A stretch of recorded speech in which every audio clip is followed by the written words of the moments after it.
Point from the Summerdale Church of Christ.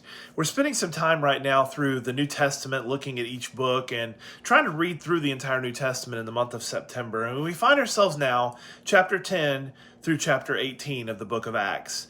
I've already mentioned Acts is such a tremendous book to read. It tells us a little bit of the history of the early church, talks about how there was so much growth, and talked about how there was all these wonderful gifts, supernatural gifts that were given to people through the Holy Spirit to perform great miracles.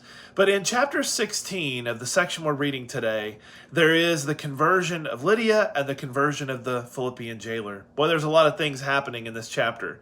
Paul has received a vision, a Macedonian call, and he makes his way into Philippi to try to do some great work.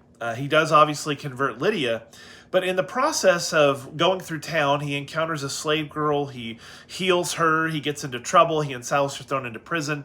And as they're in prison, realizing that for whatever reason, they're going to be held there until they can be represented in some kind of a court fashion, which you'll see a little bit more about that at the end of the chapter, they're just simply waiting. And while they're waiting in prison, instead of being upset and frustrated that this has happened to them, they're singing praise to God.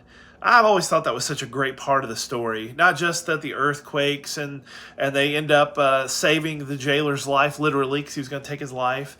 All those things play into the storyline after the fact, but the fact that they were singing praise in the middle of the night to God, and despite the fact that they're in this situation, it's really a preparation for what Paul is going to experience for the rest of his life.